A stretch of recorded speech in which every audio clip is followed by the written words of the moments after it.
পশ্চিমবঙ্গের অত্যন্ত জাগ্রত এক তীর্থক্ষেত্র তারকেশ্বর।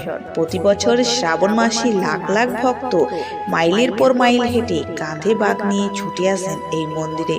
কিন্তু আপনারা কি জানেন কিভাবে মাটির তলা থেকে আবির্ভূত হয়েছিলেন স্বয়ং তারকনাথ? কেন এই স্থানকে ঘিরে রয়েছে এক অদ্ভুত অলৌকিক রহস্য? আর কেনই বা শ্রাবণ মাসে এখানে জল ঢাললে সমস্ত মান্যত পূরণ হয়? আজকের ভিডিওতে আমরা উন্মোচন করব তারকেশ্বর মহাদেবের সেই আদি ও রহস্যময় ইতিহাস। এই কাহিনী শুরু আজ থেকে প্রায় ৩০০ বছর আগে, ১৮ শতকের শুরুর দিকে।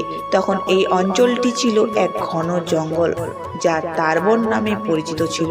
এই জঙ্গলের পাশেই রামপুর গ্রামে বাস করতেন অযোধ্যা থেকে আসা দুই ভাই, ভারামল্ল এবং দশ নামী সম্প্রদায়ের সন্ন্যাসী মায়াগিরি।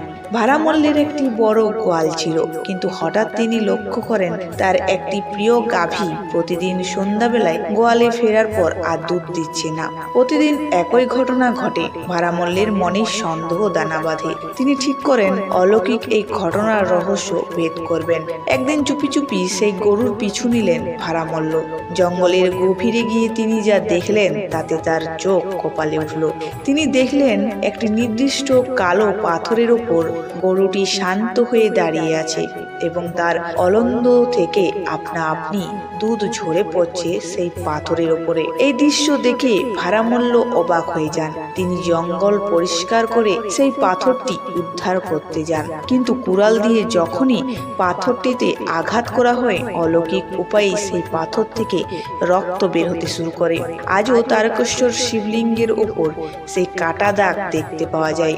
লোককথা অনুযায়ী সেই রাতেই মায়াগিরি এবং ভারামল্ল স্বপ্নে দেখা দেন স্বয়ং দেবতা শিব। তিনি জানান ওই পাথরটি কোনো সাধারণ পাথর নয়, ওটি হলো স্বয়ং মহাদেবের স্বয়ম্ভু লিঙ্গ, যার নাম তারকনাথ। মহাদেব সেখানে একটি মন্দির প্রতিষ্ঠার নির্দেশ দেন।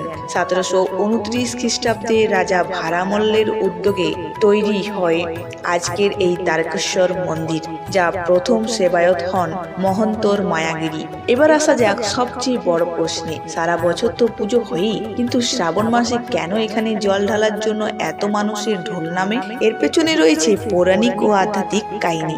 হিন্দু পুরাণ অনুসারে শ্রাবণ মাসেই দেব ও অসুরের মধ্যে সমুদ্র মন্থন হয়েছিল। সেই মন্থন থেকেই উঠে এসেছিল মারাত্মক হলাহল বিষ। মহাবিশ্বকে বাঁচাতে দেবতাদের অনুরোধে স্বয়ং মহাদেব সেই বিষ পান করেন। বিষের তীব্র জ্বালায় তার কণ্ঠ নীল হয়ে যায়, তাই তিনি নীলকণ্ঠ। বিষের সে ভয়ঙ্কর দাহ বা জ্বালা শান্ত করার জন্য দেবতারা মহাদেবের মাথায় শীতল জল বা দুধ ঢালতে শুরু করেন। সেই থেকেই মহাদেবকে শীতল রাখার জন্য শ্রাবণ মাসে শিবলিঙ্গের জল ঢালার নিয়ম শুরু হয়। বিশ্বাস করা হয় শ্রাবণ মাসেই মহাদেবকে জল অর্পণ করলে তিনি অত্যন্ত সন্তুষ্ট হন এবং ভক্তের মনে সব ইচ্ছা পূরণ করে। তারকেশ্বর মন্দিরের ঠিক পাশেই রয়েছে একটি বিখ্যাত পুকুর, যা দুধ পুকুর নামে পরিচিত। এই পুকুরটিকে ঘিরেই রয়েছে অলৌকিক রহস্য। বলা হয় এই পুকুরের জল অত্যন্ত পবিত্র এবং এতে স্নান করলে মানুষের চর্মরোগ ও অন্যান্য ব্যাধি দূর হয়। দূর দূরান্ত থেকে আসা ভক্তরা শেওড়াফুলির গঙ্গা নদী থেকে বাঁকে করে জল এনে তারকনাথের মাথায় ঢালেন এবং এই দুধ পুকুরে স্নান করে নিজেদের ধন্য মনে করেন। তারকেশ্বর মহাদেব কেবল একটি মন্দির নয়, কোটি কোটি মানুষের বিশ্বাস ও আস্থার প্রতীক। যারা সত্য মনে নিষ্ঠার সাথে দূর থেকে পায়ে হেঁটে এসে বাবা তারকনাথের চরণে জল ঢালেন, বাবা তাদের কখনোই খালি হাতে ফেরান না। আপনি কি কখনো তারকেশ্বরে এই অলৌকিক জলযাত্রায় সামিল হয়েছেন? আপনার অভিজ্ঞতার কমেন্ট বক্সে অবশ্যই জানাবেন। আর ভিডিওটি ভালো লাগলে লাইক করুন, বন্ধুদের সাথে শেয়ার করুন এবং এইরকম আরও আধ্যাত্মিক ও রহস্যময় ভিডিও পেতে আমাদের চ্যানেলটিকে সাবস্ক্রাইব করতে ভুলবেন না। ভালো থাকুন, সুস্থ থাকুন। হর হর মহাদেব।